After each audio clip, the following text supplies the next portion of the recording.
She barely registered the sound of her own breathing, shallow, ragged, like wind leaking through cracked glass. The world was aflame. Smoke slithered through the broken trees, weaving between shattered shuttle parts and chunks of scorched alloy. The soil beneath her body steamed with heat. Somewhere above, the twin moons of Zura 9 flickered in and out of view, their pale light suffocated by ash and fire. Lyra had long stopped trying to stand. One leg was useless, plasma burned down to the bone. Her side felt like it had been kissed by a meteor. She blinked slowly, her long, pointed ears twitching once as they filtered distant sound. Distant shouting, metal grinding, something thudding closer through the wreckage. She hoped it was death. Death had a good sense of timing. Her fingers twitched toward her sidearm. Gone. Of course. The last thing she remembered was calling for evac, and the answer being silence. Her people had left. Retreat protocol. A clean extraction. She wasn't on the list. Not anymore. With effort, she turned her head. Fire danced along the wrecked hull of the scout transport, casting eerie shadows on the cracked glass dome nearby. Through it, something moved. Not sleek and tall like a Corellan, not wide and lumbering like the Ixor hounds that fed on the dying. Two boots crunched toward her, mismatched armor, human issue, dirt-caked. The figure was hunched, limping slightly, holding something shaped like a ridiculously outdated rifle. She let out a weak hiss. Of all the things to find her, why him? The man crouched beside her, visor reflecting the flickering firelight. "You look terrible," he said, voice distorted slightly by a calm crackle. "But hey, so do I." She blinked, unimpressed. He removed his helmet. Human male, mid-30s probably. Messy dark hair, smudged face. Eyes that looked too awake for someone this deep into enemy territory. "Name's Elias. I'd shake your hand, but yours looks kinda crispy." She tried to speak, but only blood came out. He rummaged in his bag, pulled out something that looked like a protein bar fused with industrial sealant. "No offense, but you're leaking more than a broken coolant pipe. You eat this or I shove it in your mouth. Doctor's orders." He wasn't a doctor. He didn't look like he'd passed any form of training, and yet here he was, kneeling in the mud next to an enemy, trying to save her life with sass and a suspicious-looking snack. "Why?" she croaked finally, the word warping through cracked lips.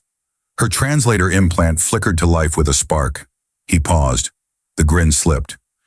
"Because no one else did," he said simply, reaching under her shoulders. "Now shut up, or I'll start singing. And I warn you, my rendition of Space Cowboy Blues has started wars." She wasn't light, not with armor, not with the dead weight of betrayal, but he carried her anyway, stumbling, swearing, cracking jokes under his breath like they were the only fuel he had left. Each step away from the crash site felt like a rebellion against logic, against protocol, against everything their species had drilled into them. When she slipped into unconsciousness again, the last thing she felt wasn't fear. It was the faint, rhythmic thump of a human heartbeat, close to her own, steady in the smoke.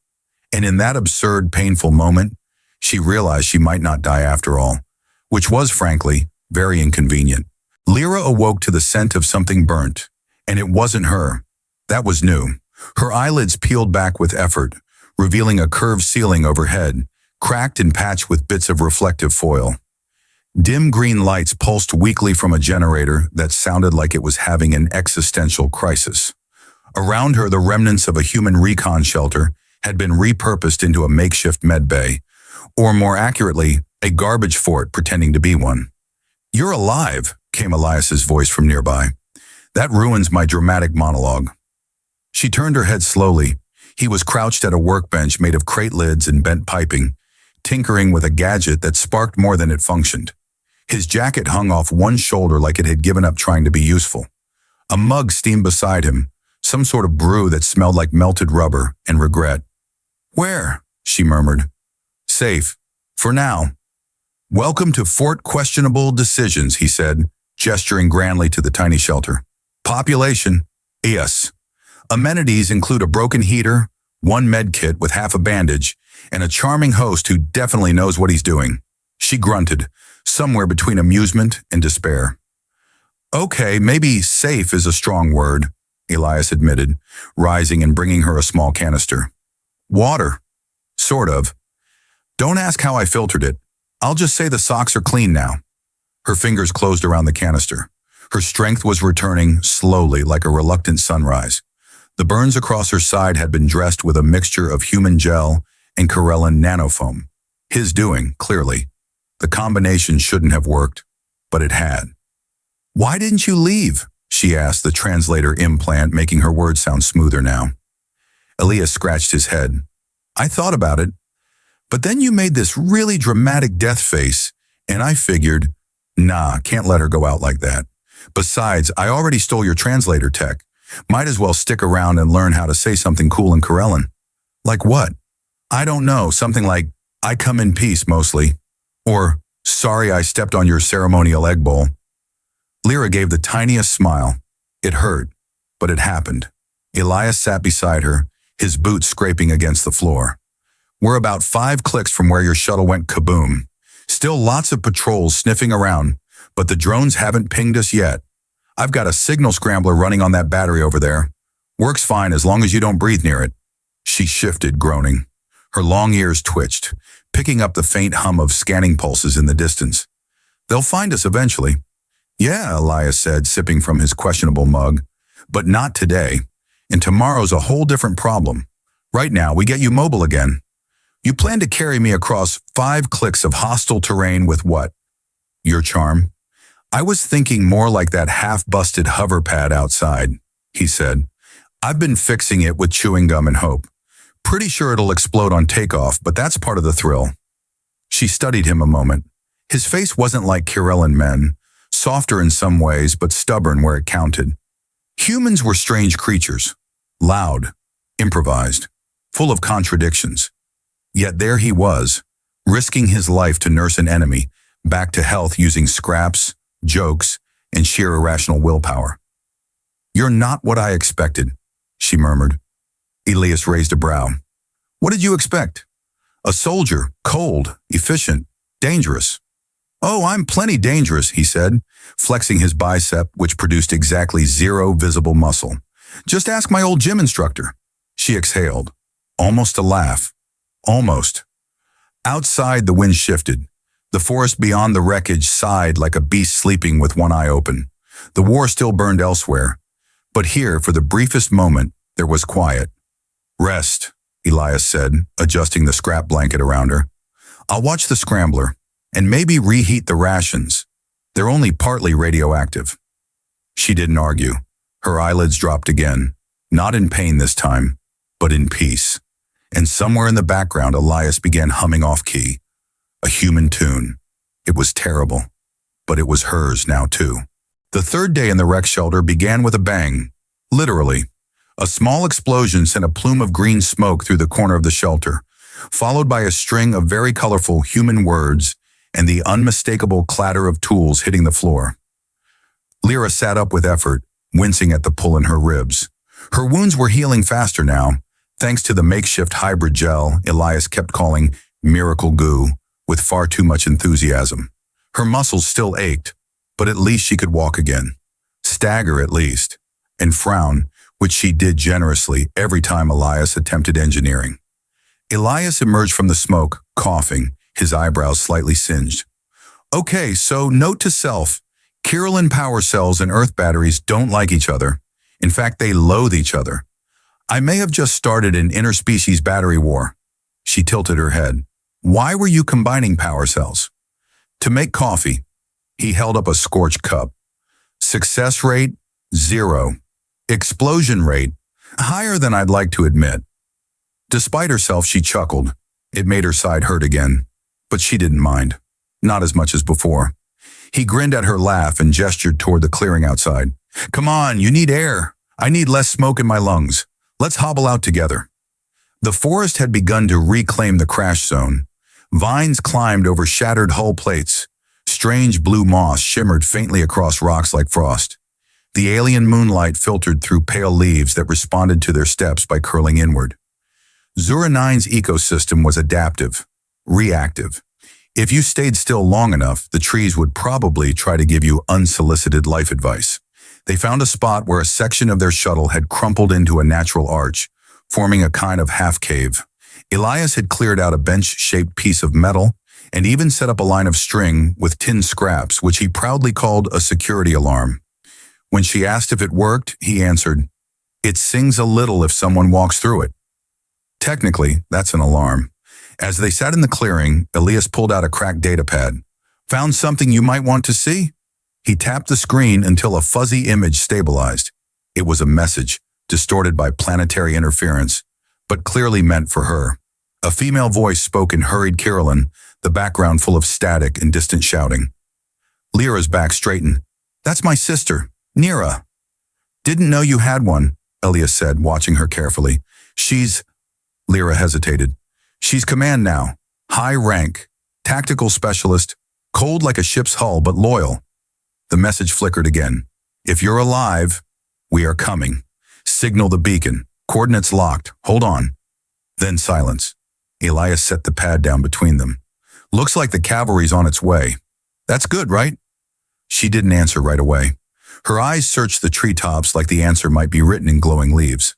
"I'm not sure," she finally whispered. Elias gave her space, filling with his multi-tool and humming something she suspected was meant to be calming, but sounded more like a dying drone. "You know," he said after a pause, "if your people are anything like mine, showing up too late is sort of a tradition, like arriving to a party after all the good snacks are gone." She eyed him. "This is a rescue, not a party." "Could be both," he said with a wink. "I brought the snacks." She shook her head slowly, ears twitching with the motion. "You joke so much. Why?" "Because Sirius gets heavy," he replied, "and we're already carrying enough weight as it is." She stared at him for a moment longer. Not as an enemy, not even as an oddity, just as a man who had chosen to stay when he could have run. Back in the shelter, they worked in companionable silence. Lyra helped patch a hole in the roof with scavenged paneling, and Elias reworked the failed power unit using the least flammable materials available. Mostly string, plastic, and overconfidence. Later that night, as the stars blinked to life overhead, Lyra whispered, almost too soft for her translator to catch, "Thank you for not letting me die." Elias looked up from his tangled wires, eyes glinting. "Don't thank me yet. Wait until I burn this whole place down trying to make toast again." She didn't smile, but she didn't stop him either. The fourth morning arrived with an eerie silence. No birds, no rustling trees, no crackling from the half-dead campfire Elias had spent an hour proudly constructing out of emotionally unstable sticks. Even the moss seemed to hold its breath. Lyra crouched low near the entrance of the shelter, her long ears angled toward the forest like tuning forks.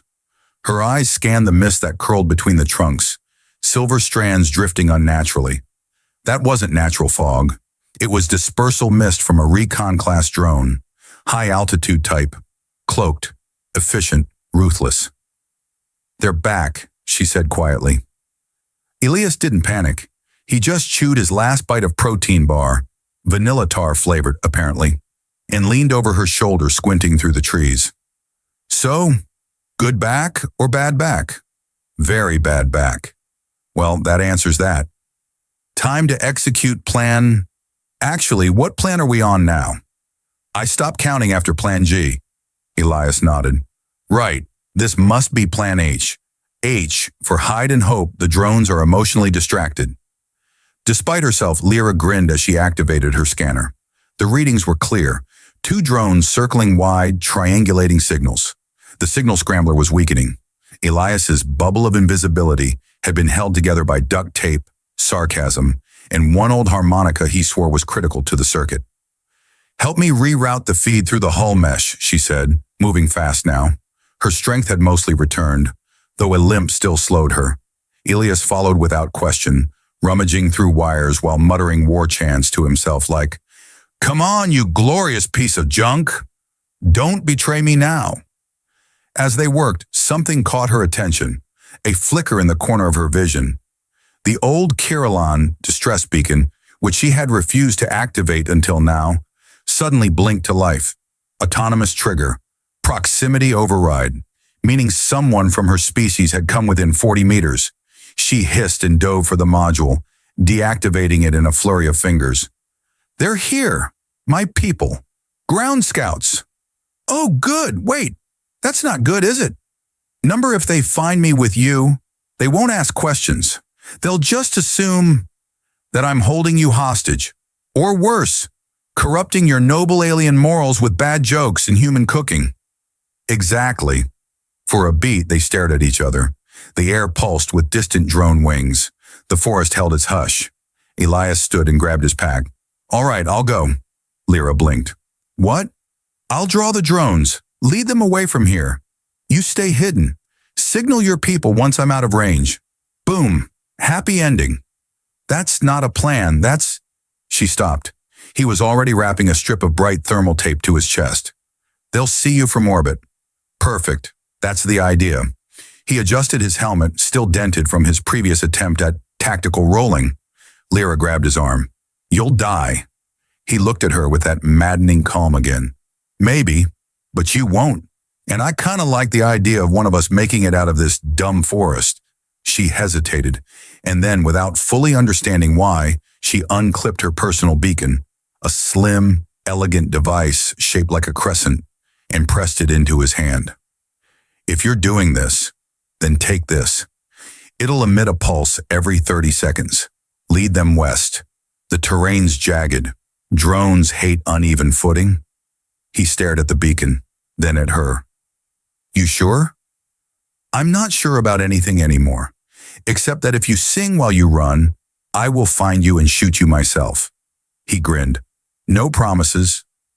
Moments later, he vanished into the mist, beacon pulsing faintly in hand, his silhouette shrinking as the trees swallowed him.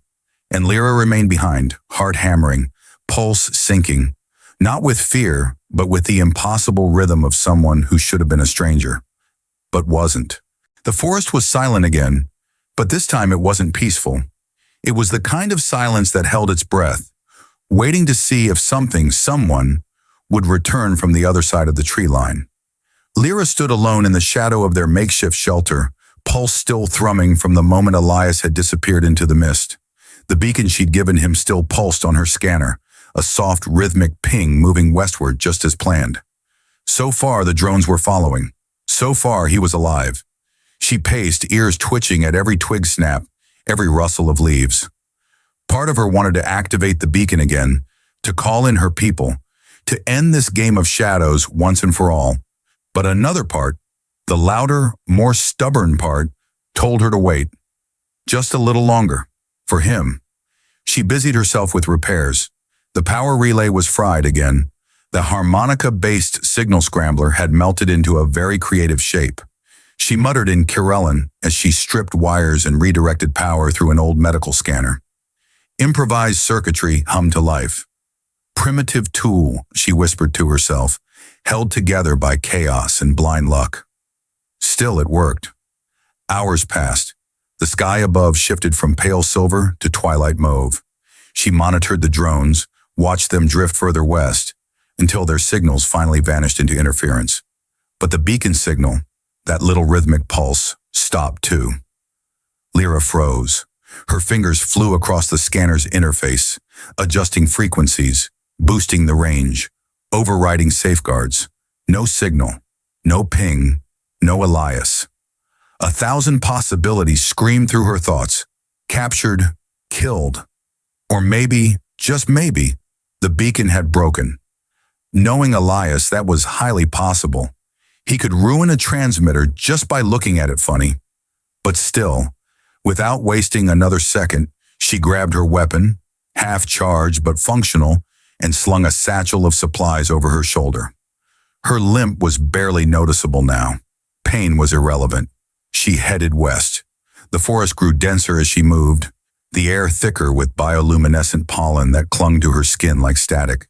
Trees twisted into unnatural shapes, reacting subtly to her presence. Once she heard movement ahead, then saw it. A drone, collapsed and short-circuited, fried from the inside. She approached with caution. Its internal systems had been overloaded by a concentrated power burst, human in origin, the beacon's pulse generator, so he had used it to disable the drone. Brilliant, suicidal, So very him. A trail of broken foliage led beyond the drone, into a narrow pass carved by ancient water. She followed it, heartbeat rising, every sense alert. And then, finally, she found him. Elias was slumped against a moss-covered boulder, one hand over his side where blood had darkened his jacket. His other hand still clutched the beacon's remains, charred and cracked, its last pulse long dead. His eyes opened slowly. "Hey," he rasped, voice dry. "Either I'm hallucinating or you look incredibly angry to see me." "I am," she said, dropping beside him, "because you're alive, and that means I have to yell at you instead of mourn." He smiled, teeth stained red. "Knew you'd miss my jokes." She pulled out a stim injector and pressed it into his neck. He winced, but the color started to return to his face. "You're lucky," she muttered. "If that drone had aimed 2 centimeters higher, I'd be dragging a corpse instead of a sarcastic idiot." Elias blinked. "Oh, you do care." She rolled her eyes, but the relief that swept through her was so intense it almost knocked her sideways. "You shouldn't have gone alone. You'd have done the same." "Yes," she admitted, "but I would have done it with less flair and fewer bad decisions." He chuckled weakly. "You've really grown attached to me, huh?" She glanced at him. I'm just too tired to train another human." The stars blinked into view overhead, distant and cold, watching the 2 figures huddled in the dark. Around them, the forest pulsed with quiet life, and within that silence, something had changed. Not just the shape of their survival, but the bond that had formed between 2 lost souls who were never supposed to meet. She helped him stand, arm over her shoulder. "Let's get back," she said. "To the burning shelter with the toxic coffee machine?" "Yep," she said. "It's home now." They returned to the shelter just before dawn, half limping, half laughing, one leaning into the other like 2 halves of a busted shuttle, barely keeping altitude. Lyra's arm stayed firm around Elias's waist, even as he mumbled something about getting a badge for most dramatic injury sustained while being noble and dumb. Once inside, she guided him to the bench and immediately began assembling the medical tools. Her hands moved with purpose now, faster, surer. She no longer hesitated at human anatomy or hesitated with hybrid mixtures. She had learned, adapted, just like him. Elias grunted as she peeled away the torn jacket. "I really like that coat." "It was horrible," she replied. "You looked like a wandering carpet merchant." "Stylish," he corrected. "Rugged." She didn't reply. The wound along his ribs was nasty. Plasma grazed but deep. The drone had come closer than either of them realized. "I'm fine," he offered, watching her face twist into concentration. "Just a little smoldering." "Shut up." He obeyed. The field foam hissed as she applied it, the nano agents fusing into his skin, rebuilding muscle layer by layer. He winced but made no sound. By the time she was done, the sun had begun to rise, soft orange glow creeping through the cracks in the shelter walls. The world outside was still in ruins. The trees whispered with the promise of violence. But inside there was a moment of peace. He sat up with a groan. "I've been thinking. That's dangerous. Hear me out. Your sister's message said extraction is possible, right? That they're nearby?" Lyra nodded slowly. "Yes. They've probably landed by now. Scout teams, small transport units." "So," he said, squinting as if choosing his words, "what happens when they find us?" "Because I'm not exactly on their guest list." "They'll see you as a threat," she said, then added more softly, "even if I say otherwise." Elias leaned back against the wall, eyes on the ceiling. "What if I go first? Find them before they find us. Talk to them. Do my whole charming idiot routine." "You'll be shot." "Yeah, but maybe not right away." She frowned. "That's not a plan. That's a death wish with a clever title." He smiled, but his eyes were serious. "I don't want to be the reason they shoot at you." "You're not." "I might be." Lyra stood and walked to the open hatch, arms crossed, ears twitching with each movement of the forest beyond. She hated this. She hated that she didn't have a clean solution, a perfect escape route, a clever answer to what came next. All she knew was that she didn't want to leave him, and she didn't want him to leave her. "There's another option," she said finally, "which is We fake your surrender. He blinked. That's, oddly specific. You've thought about this? Since the first time you nearly blew up our water filter, yes. Wow, I'm honored. She turned to face him, her tone sharpening. We rig a beacon. Send a distress call from a captured human. They'll come fast, expecting a prisoner. You're shackled, disarmed, looking pathetic. I explained that you were informative, non-hostile, cooperative. Elias scratched his chin. So me? But more pitiful. Exactly. And you trust your sister not to shoot first? I trust her to listen. If she doesn't, I'll throw her off the ship myself. His eyebrows lifted. Family bonding, I like it. They spent the rest of the day building the trap. It wasn't elegant, but it was convincing. An old escape pod became the cell, complete with false scorch marks. They built restraints out of spare wiring, and Elias practiced looking tragically heroic. You know, he said as she clicked a shackle around his wrist, I didn't think I'd end up as a space damsel in distress. But here we are. Lyra paused, looking him over. You make it work. He grinned, but beneath it, he looked scared. Not of pain, not of her people, but of what came next. So was she. She leaned in, just for a second, her forehead touching his. If this goes wrong, it won't, he whispered. But if it does, then I'll haunt your ship, sing loudly in your dreams. She chuckled. That would be the worst punishment imaginable. Outside, a low hum filled the sky. Engines, growing louder. They were coming. The sky trembled as the scout ship descended. Its twin thrusters sent a pulse through the soil, making the moss shimmer and the trees recoil in ripples. A beam of amber light cut down through the clearing, illuminating the broken pod where Elias sat shackled, smeared with ash and dirt, arms deliberately slack in surrender. Lyra stood just beyond the glow, her stance calm, authoritative. Her armor had been hastily cleaned, her crest reattached over her shoulder like a declaration. Corellan officer, rank undisputed, and yet her heart beat in defiance of the uniform she wore. The transport door opened with a hiss, and 6 soldiers emerged in perfect formation, tall, silver-armored, visors down. Their steps were inhumanly silent. At their head walked Nira. Her features were sharper than Lyra's, her long ears more rigid, her expression carved in cold stone. She halted just inside the perimeter, her eyes sweeping the scene. First the wreckage, then her sister, then the human in restraints. Her voice was level when she spoke. Lyra, you are alive. Lyra gave a short nod. Recovered, I activated the beacon yesterday. You were expected alone? Situations changed. Nira's gaze flicked to Elias, who met it with a tired, unflinching stare. Explain, she said. Lyra stepped forward, and her voice no longer trembled. He rescued me from the wreckage, treated my wounds, hid me from drones, saved my life, twice. Nira blinked. And what does he want in return? Nothing. He refused to leave me behind, even when I ordered him to. The soldiers shifted subtly. A murmur of uncertainty passed between them, silent yet present. He is human, Nira said finally. He is alive, Lyra countered. And not our enemy, not today.